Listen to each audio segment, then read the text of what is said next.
J'ai du mal à comprendre qu'au XXIe siècle, qu'il y ait encore des Africains intellectuels, incapables de séparer ce qui est spirituel de ce qui est physique. Nous voyons depuis 20 ans une nouvelle génération d'Africains déconnectés de la réalité, qui rapportent tous leurs malheurs, tous leurs problèmes, toutes leurs difficultés à la volonté de Dieu. Votre cousin meurt de famine et de pauvreté, c'est la volonté de Dieu. Vous faites 5 ans de chômage, sans argent, sans caleçon, c'est la volonté de Dieu. Votre neveu se noie dans la Méditerranée en quête d'une vie meilleure en Europe, c'est la volonté de Dieu. Mais finalement, c'est quoi la volonté de l'homme? La volonté de Dieu, c'est toujours dans le mal. Non, ce n'est pas la volonté de Dieu. L'Africain noir doit se décider de prendre sa vie en charge, de décider de changer son avenir. Beaucoup de frères noirs ont abandonné leur charge, démissionné de leurs responsabilités, par peur d'affronter la réalité. Les gens préfèrent laisser les choses entre les mains de Dieu que d'avoir le courage, la niaque de dire au gouvernement ouvertement d'arrêter de les tuer. Pendant que le reste du monde progresse, évolue, transcende leur réalité, les Noirs attendent la volonté de Dieu. Votre maman décède à l'hôpital, devant les docteurs, parce qu'elle n'avait pas assez d'argent pour payer les frais d'opération.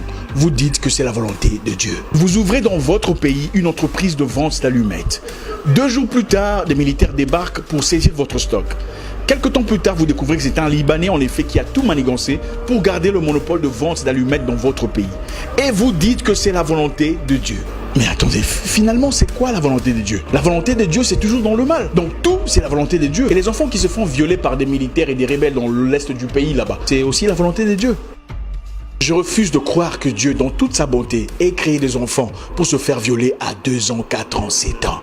Les Noirs, arrêtons d'être lâches. La condition de peine, de crise, de douleur, de haine n'est pas normale. Dieu ne t'a pas créé pour te voir souffrir. Les Noirs, prenons courage. Je veux que tu prospères à tous égards comme prospère l'état de ton âme. C'est ça la promesse. Cette mentalité où il faut tout prendre et mettre ça dans le même panier, soi-disant que c'est la volonté de Dieu, est une mentalité des froussards, des trouillards, des peureux, des gens démissionnaires, incapables d'assumer leur choix, incapables de prendre en main leur destinée. Pendant que la Chine envahit l'Afrique et prend en otage l'économie africaine, les Noirs attendent la volonté de Dieu. Pendant que les autres ont travaillé en communauté pour créer WhatsApp et Facebook, des plateformes qui sont devenues aujourd'hui indispensables à notre vie, nous attendons la volonté de Dieu. Nous sommes encore en bas de l'échelle, en train de fumer une pipe, en train de voir des jaloux, des méchants, des aigris partout, des gens qui n'aiment pas tes photos sur Facebook, des gens qui n'aiment pas ton Instagram, des gens qui sont jaloux parce que tu as voyagé business class. Il est temps de mettre hors business tous ces pasteurs qui vous prêchent la haine entre vous. La haine contre votre famille, cousins, vos amis. Vous n'avez plus de gens avec qui coopérer, plus de correspondants. Personne n'est à votre côté parce que vous êtes ostracisés, mis à l'écart. Toujours votre tante est méchante. Vos cousins sont des sorciers. Votre nièce veut votre peau. Finalement, personne ne nous prêche la... Qui sera la monstre de l'Afrique aujourd'hui pour nous prêcher la positivité, le courage, la bravoure? Qui sera celui-là qui se lèvera comme dans le temps pour guider le peuple contre ses ennemis? On viole votre mère, vous laissez ça entre les mains de Dieu.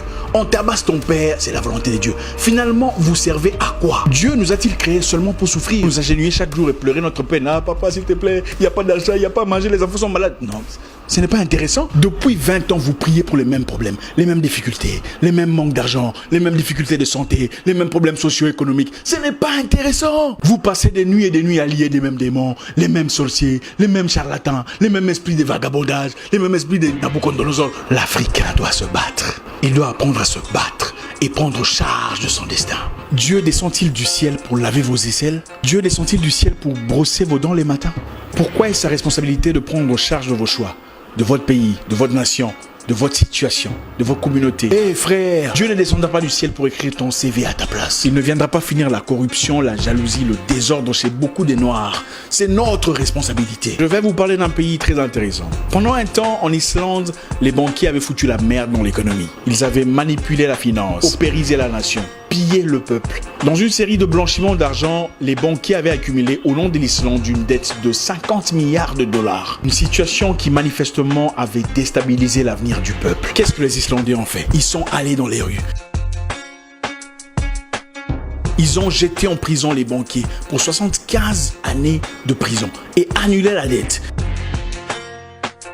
Ils ont pris charge de leur destinée. Pendant ce temps, les Noirs attendent la volonté de Dieu. Et si je vous disais que nous ne sommes pas les seuls à avoir été colonisés? Le Singapour, la Malaisie et la Chine qui a été bombardée par le Japon. La Malaisie a eu son indépendance en 1947. Où sont-ils aujourd'hui?